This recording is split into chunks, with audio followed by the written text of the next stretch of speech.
आज हम working stress method का एक और न्यूमेरिकल करने वाले हैं। ये एक शॉर्ट न्यूमेरिकल होगा, बहुत छोटा सा।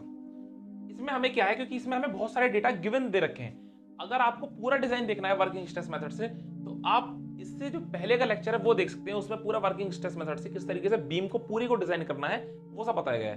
फिलहाल यहाँ पर एक शॉर्ट हम एक न्यूमेरिकल कर रहे हैं। इसके बाद हम वर्किंग स्ट्रेस के बाद लिमिट स्टेट मेथड पर मूव कर जाएंगे। लिमिट स्टेट मेथड में स्टार्टिंग से उसका एक तो किस तरीके से उसके फॉर्मूले डेराइव किए गए हैं उसको समझेंगे, उसके बाद हम उसके ऊपर न्यूमेरिकल्स करेंगे। अब गिवन यहां पर हमें दे रखा है, बेंडिंग मोमेंट दे रखा है 10 किलो न्यूटन का जो क्वेश्चन में, और सिग्मा सीबीसी खुद दे रखा है 7, सिग्मा एसटी दे रखा है 230, ये एमपीए में होता है, एमपीए। ये हमें डेटा दे रखा है, यानी बेंडिंग मोमेंट हमें पहले से ही दे रखा है। जब बेंडिंग मोमेंट पहले से ही दे रखा है और सिग्मा सीबीसी दे रखा है, सिग्मा एसटी दे रखा है, अगर सिग्मा सीबीसी और सिग्मा एसटी नहीं भी दे रखा हो तो भी हम करते क्या, हम मान लेते कि ग्रेड हमारा कंक्रीट का M20 है और जो Fe415 मान लेते। बात सोचने वाली ये है, हमें इसमें बताना है कि ये टेंशन रीइंफोर्समेंट कितना लगेगा, यानी जो नीचे रीइंफोर्समेंट लगता है वो कितना लगेगा, उसको हमें निकालना, फाइनली एएसटी निकालना है।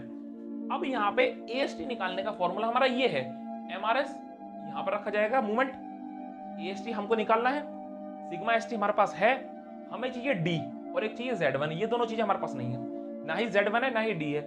डी का फॉर्मूला ऊपर ये रहा, जहां पर हमें एमआर यानी वही बेंडिंग मूवमेंट रखना पड़ता है, और Q इंटू बी, Q का फॉर्मूला ये रहा जिसमें सिग्मा सीबीसी जो कि हमारे पास है, x1 और z1 नहीं है, और x1 और z1 में x1 की वैल्यू है m sigma CBC divide by m sigma CBC plus sigma ST, यानी ये सारी वैल्यूज हमारे पास हैं।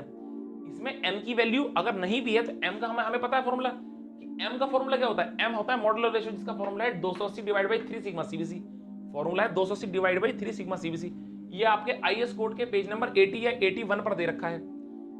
यहाँ पर इसके हम जब वैल्यू निकालेंगे सिग्मा सीबीसी वैल्यू पुट करके, ये आएगा 13.33 इसकी वैल्यू आएगी।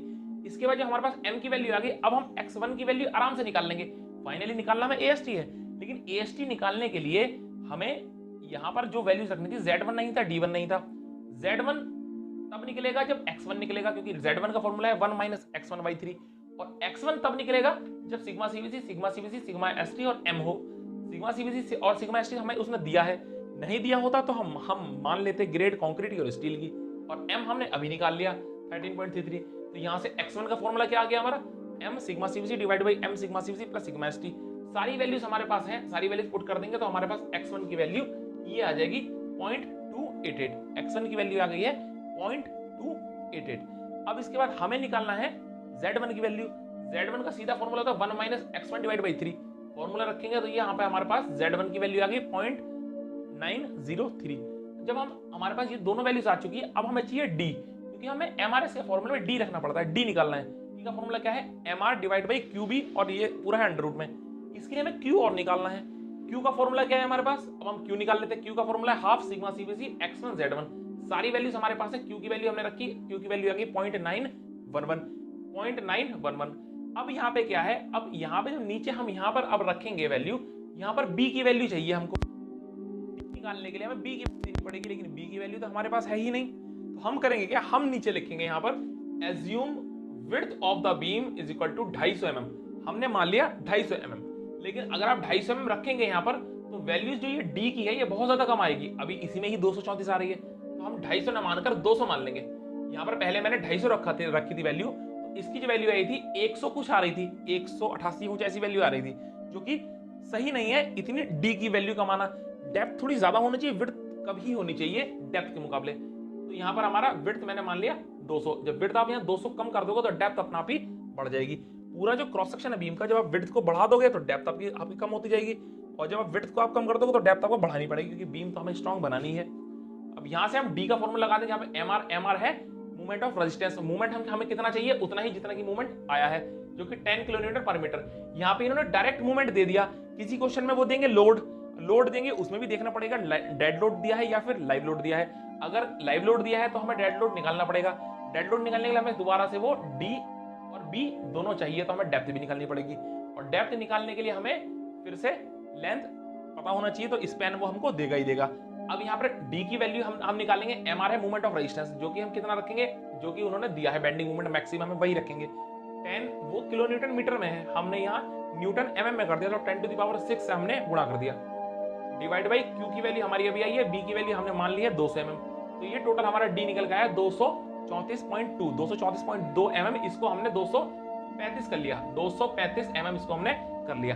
अब हम टेकिंग इफेक्टिव कवर, अब हम इफेक्टिव कवर मान रहे हैं 25 mm का इफेक्टिव कवर। तो हमारा टोटल जो ओवरऑल डेप्थ आ गई है ना, डी आ गई, कैपिटल डी आ गई, वो आ गई 235 प्लस 25 यानी 260 mm। तो टोटल जो हमारी डेप्थ आ गई वो आ गई 260 mm। अब फाइंडिंग एरिया ऑफ स्टील, अब हम एएसटी निकाल लेंगे इसी फॉर्मूले से, एमआरएस के फॉर्मूले से। Movement of resistance due to steel का फॉर्मूला लगा गया, सिग्मा एसटी वैल्यू हमें पता है, एएसटी हमें निकालना है, Z1 हमारे पास है, डी हमारे पास है। टोटल जब हम इसको पूरे को रखें दोबारा यहाँ पे एमआरएस हम दोबारा न्यूटन एमएम में रखेंगे, क्योंकि हमारे पास ये जो Z1 है और ये सिग्मा एसटी सारी वैल्यू न्यूटन पर एमएम स्क्वायर में है। जब इसकी सारी की वैल्यू हम रखेंगे, एएसटी हमारा आ जाएगा 204, तो 204 एमएम स्क्वायर ये हमारा एरिया आ गया, 204 एमएम स्क्वायर। अब हम जो बार मान रहे हैं तो हमने आगे लिखा taking steel bar of 12 mm, 12 mm की हमने स्टील बार मान ली कि 12 mm का हमने सरिया मान लिया है। जब 12 mm का सरिया माना तो एक बार का एरिया कितना हो गया, π/4, और 12 का स्क्वायर यानी π/4 डी स्क्वायर, और नंबर ऑफ बार हमने निकाल लिया, टोटल एरिया है 204 और एक बार का एरिया है ये, डिवाइड करा तो 1.8 आया।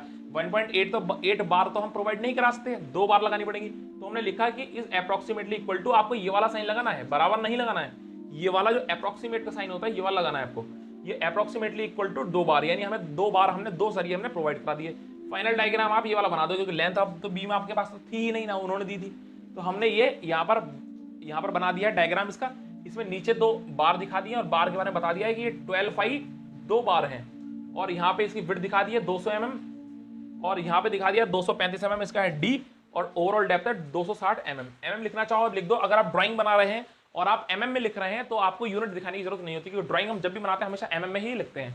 अगर mm के अलावा आप कोई और यूनिट इस्तेमाल कर रहे हो, मान लो मैं उसको यहाँ पे 23.5 लिखूं यानी सेंटीमीटर में, तो मैं 23.5 के आगे सेंटीमीटर भी लिखूंगा, क्योंकि ये हमारा सेंटीमीटर में है। जबकि mm में आप ड्राइंग बनाएंगे, अगर आप mm यूनिट लिख रहे हैं, यूनिट में आपने दिया है mm में, तो आपको यूनिट लिखने की जरूरत नहीं होती।